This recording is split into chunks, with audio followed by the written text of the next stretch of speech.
입니다.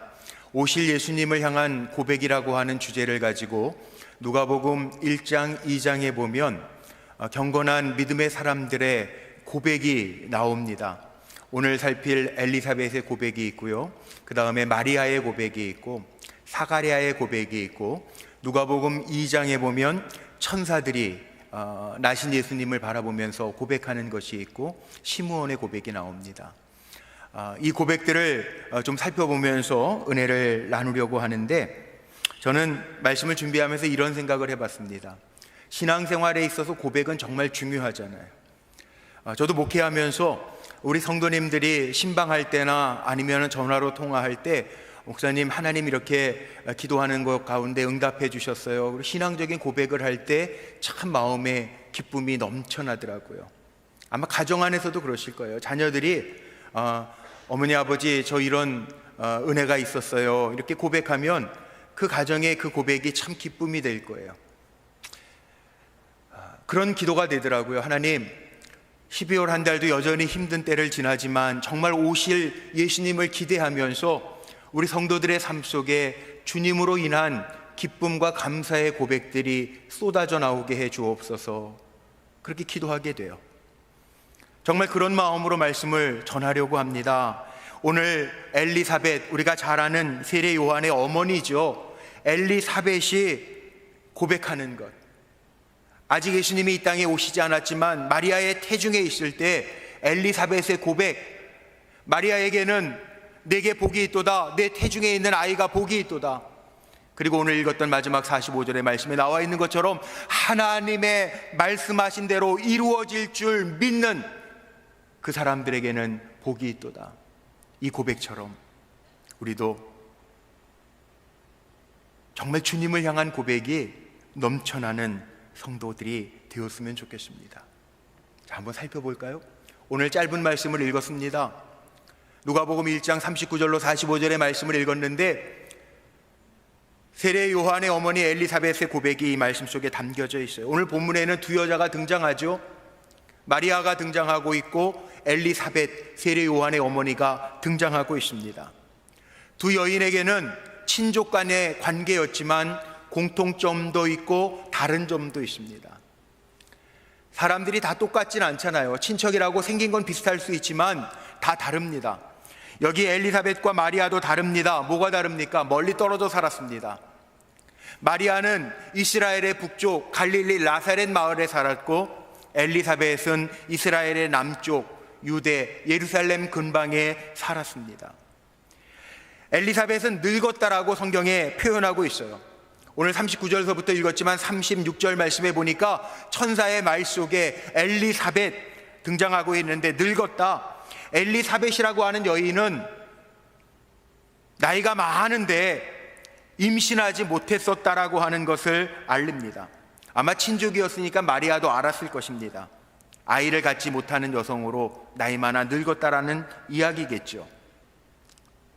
또 다른 점이 있어요. 마리아는 젊어요. 누가복음 1장 36절 말씀에 보니까 마리아는 아직 결혼 전이고 남자를 알지 못했다라고 표현하고 있어요. 다시 말하면 마리아는 처녀였고 동정녀였다라고 하는 사실입니다.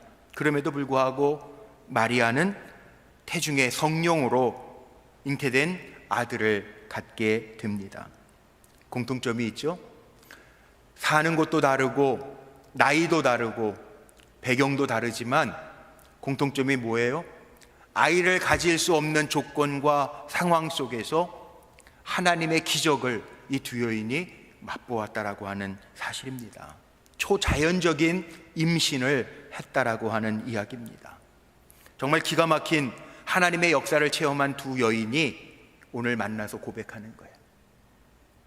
오늘 본문의 내용을 한번 보십시오. 마리아는 천사가 나타나서 가브리엘 천사가 마리아에게 너는 하나님의 아들을 잉태할 것이라. 마리아가 얼마나 놀랬겠습니까? 결혼도 안 했습니다. 남자를 알지 못한다고 성경은 표현하고 있습니다. 그런데 마리아는 이 천사의, 가브리엘 천사의 예고를 듣고 머릿속으로만 알았던 하나님, 그 하나님이 정말 나에게 이런 기적을 베푸실까? 그 말씀을 가브리엘 천사가 엘리사벳을 예를 들어서 너도 알지 않느냐? 나이 많은 네 친족 엘리사벳이 하나님의 은혜 가운데 아이를 가졌다라고 하는 이야기를 하니까 그 하나님의 일하시는 약속의 현장에 가서 확인하고픈 마음으로 달려갑니다. 그래서 오늘 이 고백이 낳기 전에 엘리사벳과 마리아가 만나가지고 서로 문안하면서 이야기를 나눠요. 성도들의 만남은요, 단순히 우리가 한 주간 세상에서 살다가 주일날 주님의 몸된 교회에 와가지고 안녕하세요 문안하는 인사 정도가 아니에요. 성도들의 교제는요, 축복이고요, 축복의 나눔이고요, 믿음의 교제입니다. 한 주간도 우리가 어떻게 살았는지 인사하고 나누는 거예요. 오늘 이 만남 가운데에서 엘리사벳이 고백하잖아요. 저는 이 짧은 본문이지만 이 배경들, 만남에서 엘리사벳이 주님에 대한 고백을 낳기까지의 배경들을 함께 좀 나누어 보려고 합니다. 첫 번째는 엘리사벳과 마리아가 만나서요, 문안하는 모습을 보이고 있어요. 39절로 40절에 보니까 그렇게 나오죠. 천사로부터 예고, 자기는 남자를 알지 못하고 결혼도 안 했지만 성령으로 잉태하여 하나님의 아들을 낳게 될 거라고 하는 예고를 들었을 때 39절에 이렇게 오늘 시작해요. 본문에 이때에 마리아가 일어나 빨리 산골로 가서 유대 한 동네에 이르러, 유대로 내려가게 된 배경을 이야기하죠. 가브리엘 천사의 예고 때문에 마리아는 이 놀라운 말씀, 정말 내 몸속에 하나님께서 성령으로 잉태케 한 하나님의 아들이 있다라고 하는 것 쉽게 이해되지 않았기 때문에 천사가 일러준 하나의 징표를 확인하러 나갑니다. 오늘 읽지 않았지만 36절 말씀에 보니까 내 친족 엘리사벳이 잉태하였다라고 하는 것, 이미 아기를 갖고 태중의 아이가 6달이나 지났다라고 하는 소식을 확인하러 갑니다. 물론 마리아가 이 말을 의심해서 내려간 것은 아니지만 천사가 예고해 준 것을 직접 눈으로 확인하고픈 마음이 있어 급하게 빨리 산골로 유대 마을 한 동네로 내려갔다는, 가까운 거리는 아닙니다. 지도상으로 봐도 나사렛이라고 하는 동네에서 엘리사벳이 거하는 유대 땅까지의 직선거리로만 봐도 100km가 넘는 거예요. 오늘날처럼 교통시설이 발달했던 때가 아니기 때문에 아마 여인의 걸음으로 가도 사나울 길은 됐을 것입니다. 그런데 마리아의 마음속에는 열망이 있었다는 거죠. 갈급함이 있었다는 거죠. 정말 자기가 알았던 친족 엘리사벳, 그 나이 많고 아이가 없었던 그 가정에 하나님께서 기적을 행하셨는가 확인하고픈 마음이 있어 빨리 유대 동네로 갔다라고 이야기합니다. 그리고 40절에 한번 말씀 보세요. 오늘 읽었던 40절 말씀에 보니까 사가랴의 집에 들어가서 엘리사벳에게 문안을 합니다. 이 문안이라고 하는 단어가 오늘 41절에도 나오고 44절 말씀에도 나와요. 엘리사벳이 마리아가 문안함을 들음에 보라, 내 문안하는 소리가 내 귀에 들릴 때에, 뭐 이렇게 문안이라는 단어가 계속 등장해요. 문안이라고 하는 게 보통 뭐예요? 문안, 안부를 묻는다, 문안, 우리가 그렇게 생각하잖아요. 아랫사람이 윗사람에게 문안한다, 뭐 그렇게 표현들 하죠. 인사하는 것. 그런데 성경에 나오는 이 문안은요, 우리가 생각하는 관례적인 문안하고는 차이가 좀 있습니다. 성격이 좀 다릅니다. 성경에서 말하는 문안은요, 서로 간의 깊은 대화를 나누는 것을 전제로 합니다. 그래서 믿음의 교제, 축복의 나눔이 문안입니다. 예컨대 출애굽기 18장 7절 8절 말씀에 보면 성경에 나오는 문안이라는 단어가 이런 때 쓰여요. 모세가 장인 이드로에게 문안할 때 입 맞추고 그 장막에 들어가서 장인 이드로에게 자기에게 하나님께서 행하셨던 일들, 홍해를 가르시고 이스라엘 백성을 이끌어내게 하셨던 일들을 다 세세하게 고합니다. 이것이 히브리 사람들의 전통적인 문안의 방식이었습니다. 이와 똑같은 방법으로 마리아도 엘리사벳에게 찾아가서 문안했다라는 거죠. 엘리사벳에게, 나이가 많았던 엘리사벳에게 절하고 아마 입맞추었을 것이고, 천사 가브리엘이 나타나서 나에게 하나님의 아들이 잉태케 될 것이라고 하는 이야기들을 소소하게 이야기했을 것이고, 그래서 내가 친족인 엘리사벳에게 이렇게 빨리 달려와서 지금 문안하고 있는 것이라고 하는 이야기를 했을 것입니다. 이게 문안이에요. 왜 우리도 그렇잖아요. 우리 성도님들도 요즘에 마스크 쓰시고 예배 드리는 것도 답답하지만 많은 성도님들이 그런 얘기를 하세요. 교회에 왔는데 성도들의 교제가 없으니까 너무 답답해요. 그렇게 얘기하시는 성도님들이 많이 있어요. 지난주에는요, 이런 일도 있었어요. 우리 불꽃교회에도 성도님들이 주일날 오시니까 주일날 그냥 뭐 따뜻한 커피라도 한 잔씩 드시라고 카페를 열어놨는데, 지난주서부터 아시는 것처럼 2단계로 방역수칙 단계가 올라갔잖아요. 근데 사실 요즘에 교회가 시에 있는 그 문화예술부에서 늘 모니터링을 합니다. 광고도 모니터링해서 우리 광고할 때 우리 불꽃교회는 예배 때 방역수칙에 준수합니다, 이 얘기를 하는 이유도 거기에 있어요. 아마 우리 성도님들은 모르시지만 시 공무원들이 주일날 꼭 한 번씩 나와봐요.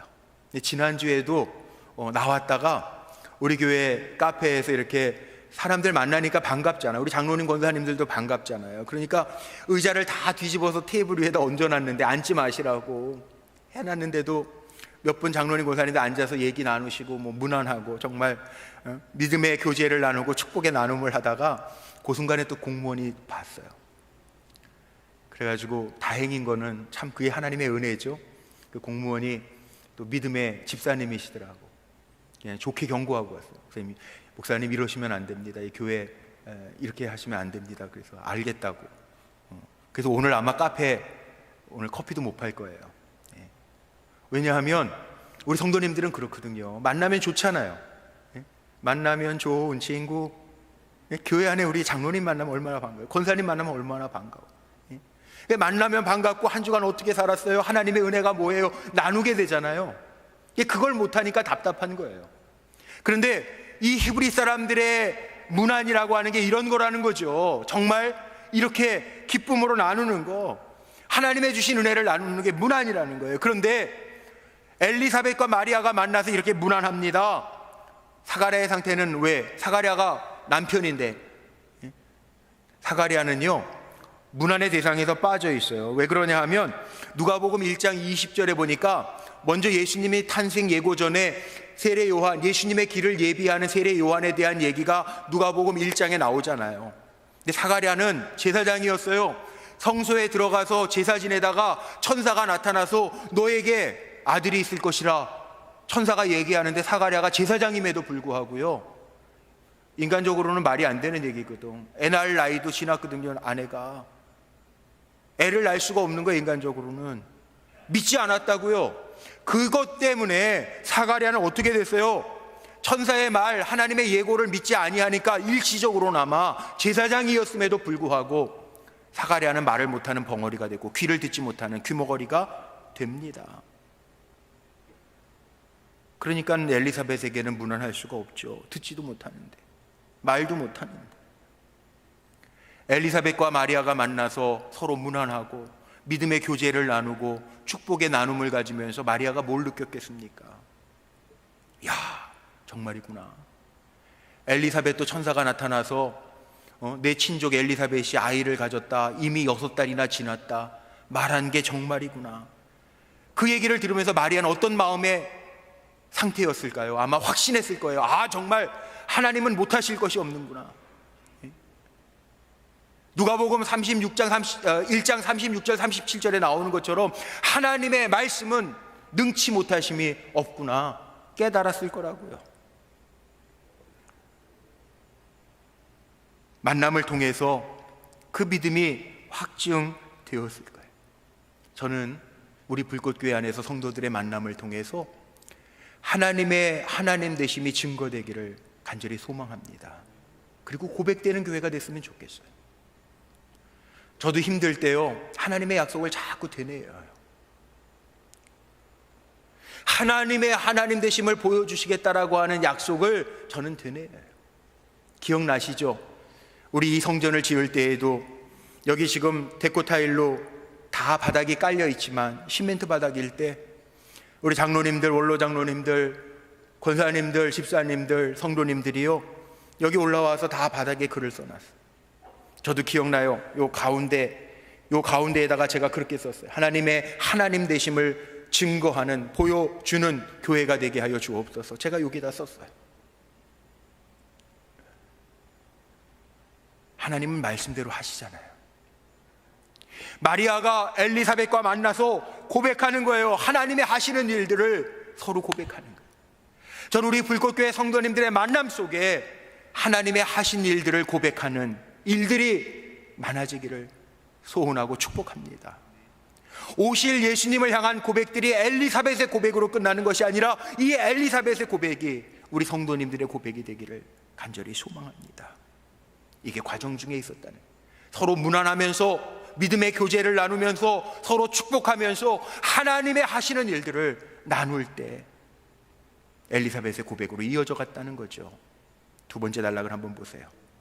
무난하며 서로 고백할 때요, 이렇게 무난하고 서로 고백, 축복을 나누고 하나님의 하신 일들을 고백할 때 어떤 일이 일어났냐면 성령의 충만한 일들이 나타납니다. 보세요. 성경적으로 보면 굉장히 이상한 일이 41절에 나타나요. 엘리사벳이 마리아가 무난함을 들음에, 자기에게 있었던 일을 다 고했다는 거죠. 무난함을 들음에 아이가 복중에서 뛰노는지라 엘리사벳이 성령의 충만함을 받아, 이렇게 기록되고 있죠. 그리고 엘리사벳이 뭐라고 해요? 네가 말하는 거, 네가 문안하는 소리가 내 귀에 들릴 때 내 태중에 있는 아기가 기쁨으로 뛰놀았다라고 엘리사벳이 고백하고 있어요. 우리 여자 성도님들은 아마 다 아실 거예요. 아이를 가질 때 태동이라고 그러죠. 아이가 막 태중에서 움직이는 걸 느낄 때가 있습니다. 산부인과 선생님들이 그러더래요. 이 태중에 태동을 느낄 때에는 아이가 적어도 임신한 지 5개월 지나면 태동을 느낀대요. 그러니까 태동은 엘리사벳이 아마 늘 느꼈을 거예요. 그런데 이 태동이, 마리아의 고백을 들으면서 이 태동이 남달랐다는 거죠. 그래서 성경에 보니까 이렇게 표현되어 있잖아요. 44절 본문에 보니까 이때 아이는 엘리사벳의 복중에서 기쁨으로 뛰놀았다라고 표현하고 있어요. 기쁨으로 뛰놀았다. 다른 때 느끼던 태동하고는 전혀 다른 느낌이었다는 거죠. 엘리사벳이 지금 고백하는 거예요. 왜 그랬을까요? 지금 엘리사벳이 가지고 있는 아이는요, 태중에 가지고 있는 아이는 예수님의 길을 예비하는 세례 요한이에요. 세례 요한이 어떤 사람입니까? 성경에는 이미 이렇게 고백해요. 누가복음 1장 15절 말씀에 보니까 세례 요한은 모태로부터 성령의 충만함을 받았다라고 성경은 기록하고 있습니다.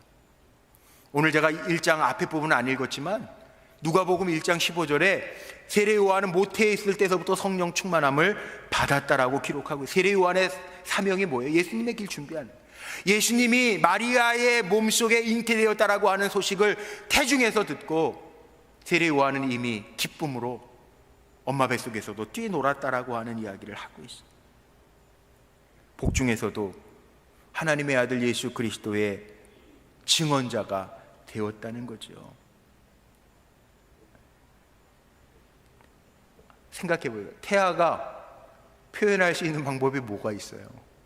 뱃속에서 움직이는 것밖에 더 있겠어요? 근데 이 태동이 다르게 느껴질 정도였다는, 얼마나 기쁨으로 뛰놀았는지 엘리사벳이 이렇게 고백할 수밖에 없는 움직임이었다는. 세례 요한은요, 원래 기쁨이 충만한 자입니다.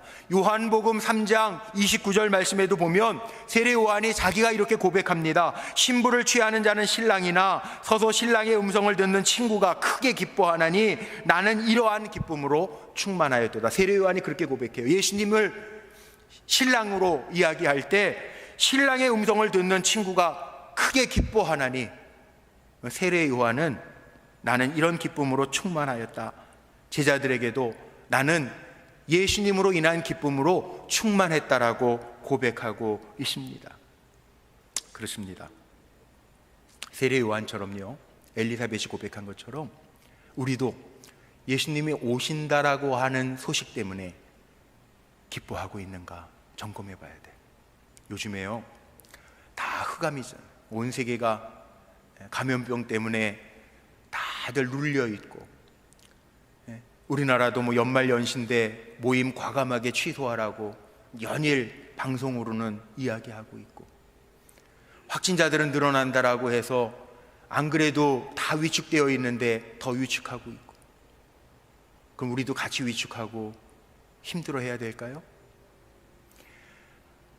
정말 우리가 이런 기도하고 있습니까? 주님, 정말 빛이신데 주님이 세상의 소망으로 오신다고 했는데 그 주님 때문에 내가 기뻐하고 있습니다. 우리가 그렇게 고백하면서 사냔 말이에요.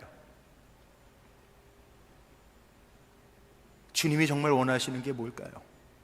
우리는요, 세례 요한처럼 부름받은 거예요. 이 땅에 하나님의 자녀들로 부름받았기 때문에 예수님으로 인하여 기뻐할 수 있는 삶을 살라는 거예요.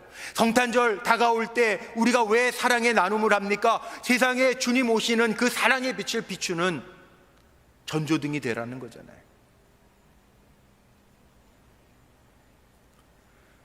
뭐 늘 우리 불꽃교회가 어려운 이웃들과 함께하는 교회지만 이번에는 조금 또 색다르게 성탄절을 준비하면서 우리 교육자들하고 회의하면서 그렇게 나눴어요.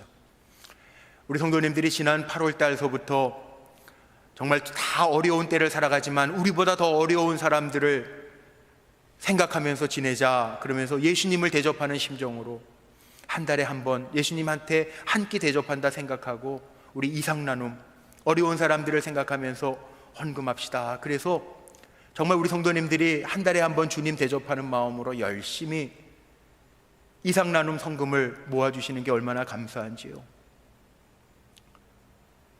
오늘 주보에도 지난 한 달 동안의 이상 나눔 사용에 대한 보고를 다 주보에다가 알려드렸어요. 이번 성탄절에는요, 우리 교육자들하고 그렇게 의논했어요. 우리 불꽃교회 지역사회 하나님과 세상을 이어가는 다리가 되는 교회라고 하는데, 우리 어려운 이웃들 그동안도 많이 도왔지만 정말 빛도 없이 이름도 없이 수고하는 사람도 또 돕자 생각해 보니까요, 우리 교회가 위치하고 있는 이 지역에 파출소들이 있고요, 소방서도 있고요, 또 119 응급구조대도 있어요. 아십니까? 다 연락을 했어요. 우리가 작은 위로라도 되고 싶어서 간식이라도 준비해서 같이 가서 기도해드리고 오고 싶은데 어떻게 하면 좋을까요? 언제 가면 좋을까요? 문의를 해놨어요. 성탄절 절에 제가 우리 장로님들하고 몇 분 관심 있는 분들 같이 가실 분들이 있으면 같이 맛있는 간식 좀 준비해서 찾아가서 위로하고, 물론 큰 위로는 안 될지 모르지만 작은 사랑이라도 나누면서 정말 예수님이 이 땅에 소망으로 오시는데 기쁨을 잃어버린 이 세상 속에서 수고하고 애쓰는 이들 조금이라도 우리가 그 기쁨을 나누기를 원하는 일들을 하려고 그래요. 마리아가요, 엘리사벳이요, 지금 예수님이 이 땅에 오신다라고 하는 소식을 듣고 나누면서 태중에 있는 세례 요한은 기쁨으로 뛰고 있다라고 하는 고백을 하고 있어요. 저는 우리 성도님들도 힘들고 어려운 때인 거 다 알잖아요. 그러나 주님이 이 땅에 오시는 것을 기대하고 있는 성도라면 다른 건 몰라도 주님이 오시는 것 때문에 기뻐하고 감사하고 그 빛을 비출 수 있는 삶을 살아가는 우리 성도님들이 되기를 주님의 이름으로 축복합니다. 세 번째 단락은 이렇게 나오죠. 엘리사벳이 고백하는데 이 고백이 축복으로 이어집니다. 오늘 읽은 말씀 41절 42절 말씀 한번 보세요. 42절에 특별히 이렇게 나와 있습니다. 큰 소리로 불러 이르되, 빨간색 글씨로 쓰여져 있죠. 여자 중에 내가 복이 있으며 내 태중의 아이도 복이 있도다. 큰 소리로 축복합니다. 성령의 충만함을 받은 사람에게는 특징이 있는데 하나님의 말씀을 맡아 전합니다. 이게 성령 충만함의 증거입니다. 예를 들면 나중에 한번 살펴보겠지만 사가랴도, 엘리사벳의 남편 제사장 사가랴도 나중에 이 벙어리 입이 풀리면서 고백한 것 가운데 하나가, 누가복음 1장 67절 말씀에 보면 사가랴가 성령의 충만함을 받아 예언하여 이르되, 성령의 충만함을 받을 때 예언하게 돼, 하나님의 말씀을 맡아서 증언하게 돼. 베드로후서 1장의 말씀에 봐도요, 거기에 그런 말씀 나와요. 성령의 감동하심을 받은 사람들이 하나님의 말씀을 맡아서 전한다는. 여기에 엘리사벳이 성령의 감동함을 받아 한 일이 뭐냐면 축복을 선언합니다. 여자 중에 내가 복이 있고 내 태중의 아이에게 복이 있다, 이렇게 선포합니다.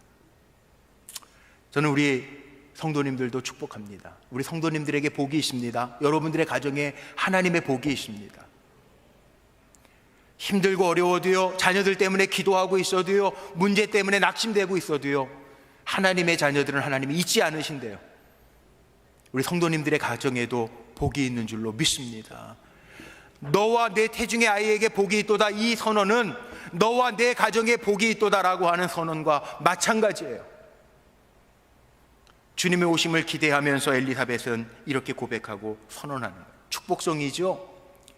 엘리사벳이 마리아에게 복이 있다, 내 아이 태중의 아이에게도 복이 있다, 자기 자신 엘리사벳 자신에게도 복이 있다. 45절에 보니까 하나님의 말씀이 그대로 이루어질 줄로 믿는 자들에게는 복이 있다, 이렇게 고백해요. 여자 중에 내게 복이 있다라고 하는 얘기는 히브리적인 표현으로 보면, 문법적인 표현으로 보면 최상급입니다. 많은 사람들이 있는데 그 중에 네가 복이 있다, 이렇게 선포하는 거예요. 물론 히브리 문화 속에는요, 그 여자를 평가할 때 자녀가 어떻게 됐는가를 보고 평가를 받는다는 거예요. 그래서 히브리 사람들, 이스라엘 사람들은 자녀 교육에 굉장한 열정이 있죠. 다르죠. 그 이유가 뭡니까? 히브리 문화와 관습이 그렇다는 거예요. 어머니들은요, 그 자신 자체로만 평가되는 게 아니고 자녀들이 어떻게 되어졌느냐에 따라서 평가받는다는 거예요. 물론 세례 요한도 큰 자죠. 여인이 난 자 중에 이보다 큰 자가 없다, 예수님이 하신 말씀이니까. 엘리사벳도 큰 자예요. 그런데 엘리사벳은 마리아를 향하여 얘기해요. 왜 네가 여자 중에 가장 복이 있는 자냐? 하나님의 아들을 가졌거든요. 마리아를 축복하는 것이 아니라, 마리아는 하나님의 도구로 쓰임받고 있는 것에 축복받지만 내 태중의 아이도 복이 있다. 엘리사벳도 하나님의 복을 받았지만 마리아에게는 하나님의 아들이 잉태되어지는 놀라운 은혜와 축복을 받았다라고 하는 사실을 선포하고 있어요. 예수님 하나님의 아들이시죠. 예수님은 땅의 권세, 땅 위에 모든 권세를 가졌죠. 우리 피조물들은 다 예수님께 찬송과 존귀와 영광을 돌려야 할 존재들이죠. 마리아가 여자 중에 가장 복 있는 여자가 된 이유가 여기에 있습니다. 하나님의 아들을 잉태한 것. 그래서 엘리사벳이 또 고백을 하는데요, 43절에 보니까 엘리사벳의 고백이에요. 내 주의 어머니가 내게 나오니 이 어찌된 일인가. 이 얘기가 뭐예요? 내 주의 어머니. 지금 엘리사벳은 뭘 고백하고 있어요? 마리아의 태중에 있는 아이가 내 주라고 하는 고백을 하고 있어요. 예수님이 내 주라고 하는 고백을 엘리사벳이 하고 있어요. 자, 오늘 저는 이렇게 말씀드리고 싶어요. 엘리사벳의 고백이 엘리사벳의 고백으로 끝나는 게 아니라 엘리사벳의 고백이 오늘 예배드리는 우리 성도님들의 고백이 되시기를 바랍니다. 오실 예수님이 나의 주님이십니다 고백할 수 있는 믿음의 성도들이 되시기를 주님의 이름으로 축복합니다. 지금 엘리사벳은 마리아를 보면서 내 주의 어머니, 예수 그리스도를 잉태한 마리아라고 얘기하는 거예요. 내 주님, 태중의 아이가 내 주님이십니다라고 하는 고백을 하고 있습니다. 누가복음을 보면서 제가 1장, 2장을 이 고백들을 가지고 설교를 준비하면서 읽어보니까 주라고 하는 단어가 퀴리오스라고 그러죠. 퀴리오스, 주라고 하는 단어가요, 1장, 누가복음 1장, 2장 이 두 장의 말씀 속에 무려 30번이 넘게 나옵니다. 주라고 하는 고백이. 주님이 우리의 주인이세요. 내가 강한 것이 아니라 주님이 강하신 거예요. 우리가 주님이 나의 주님이신 주인이십니다, 주님이십니다라고 하는 고백은요, 얼마나 큰 고백인지 몰라요. 성경에 보니까 하나님이 쓰시는 사람이 있어요. 하나님이 아브라함을 부르시고 야곱을 부르시고 요셉을 부르시고 모세를 부르시고 기드온을 부르시고 다윗을 부르실 때요, 다 동일한 거, 내가 누구간데, 나는 할 수 없습니다, 난 연약한 존재입니다, 나는 작은 종입니다, 다 고백하는데, 내가 누구간데 물을 때 하나님이 내가 누구다, 어느 가문의 아들이고 어느 가문의 자식이다, 이런 얘기 하시지 않으세요. 네가 얼만큼 배웠고 내가 얼만큼 능력이 있어서 내가 너를 쓰기를 원한다, 하나님 이렇게 말씀하지 않으세요. 하나님 뭐라고 그러시냐 하면, 내가 누구간데 이렇게 말씀할 때, 물을 때 하나님의 말씀은 단순해요. 내가 너와 함께 할 것이라. 그러니까 복은 뭐냐 하면요, 다른 데 있는 게 아니에요. 전능하신 하나님이, 예수님이 나의 주인으로, 주님으로 고백될 때, 내가 주님 앞에 다 맡기고 주님의 인도하심을 받을 때, 주님이 나와 함께 하심을 느낄 때, 그때가 가장 강한 때인 줄로 믿습니다. 엘리사벳이 그 고백하는, 내 주의 어머니라고 하는 고백은 태중에 예수님이 나의 주님이십니다라고 하는 고백을 하고 있는 거예요. 저는 우리 성도님들이 예수님이 멀리 계신 주님이 아니라 이 고난의 현장 속에서, 힘든 현장 속에서 나와 함께 하시는 내 주인이십니다, 내 주님이십니다, 엘리사벳처럼 고백하는 성도들이 되시기를 주님의 이름으로 축복합니다.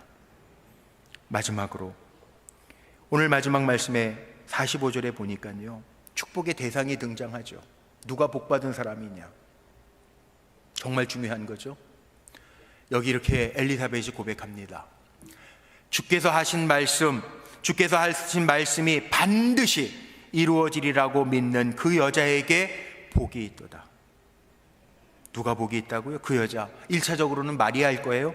그런데 44절 말씀에 이어서 얘기한다면 믿는 너에게 복이 있을 것이다, 이렇게 얘기하지 않고 믿는 그 여자에게 복이 있을 것이다, 3인칭을 쓰고 있어요. 그 여자, 3인칭. 이건 누구든지 하나님의 말씀이 반드시 그대로 이루어질 줄로 믿는 모든 사람을 대상으로 하고 있다는, 오늘 하나님의 말씀을 믿는 모든 분들에게 복이 있는 역사가 나타나기를 주의 이름으로 축복합니다. 너무나도 중요한 거죠. 엘리사벳의 고백 속에 축복의 본보기가 있어요. 하나님의 말씀을 그대로 믿는 자, 그대로 반드시 되리라고 믿는 자가 복이 있다는, 우리 불국교회 성도님들은 하나도 남김없이 하나님의 말씀대로 이루어질 줄로 믿고 강하고 담대하게 살아가시기를 주님의 이름으로 축복합니다. 하나님 신실하신 하나님, 한 번도 나를 실망시킨 적 없으신 신실하신 하나님, 실수가 없으신 하나님이신 것 믿고, 힘들고 어려워도요, 우리가 12월 이 한 달 주님을 정말 기다리는 믿음의 성도라면 우리는 그 하나님의 말씀대로 이루어질 줄로 믿고 담대하게 나아갈 수 있어야 될 줄로 믿습니다. 이제 말씀 마칠게요. 엘리사벳과 마리아가 만나서 마리아가 깨달은 게 있어요. 엘리사벳을 통해서도 하나님 못하실 일이 없구나, 저도 아이를 가졌어요, 확인했어요. 태중의 세례 요한이 기쁨으로 뛰노는 것을 통해서 마리아도 내가 하나님의 아들을 가졌구나라고 하는 것을 확인했어요. 성령 충만함을 받고 엘리사벳이 고백하는 주와 함께하는 자, 주님의 말씀을 그대로 이루어지리라고 믿는 자가 복이 있다라고 하는 것을 확인했어요. 그러니 우리도 엘리사벳처럼 고백하면서 주님을 기다렸으면 좋겠어요. 어떻게 고백할까요? 예수님은 나의 주인이십니다, 그렇게 고백해야 되겠죠. 어렵고 힘들고 또한 건짐을 받아야 할 문제가 있더라도 주님은 나의 구원자가 되십니다, 구세주가 되십니다, 고백해야 되겠죠.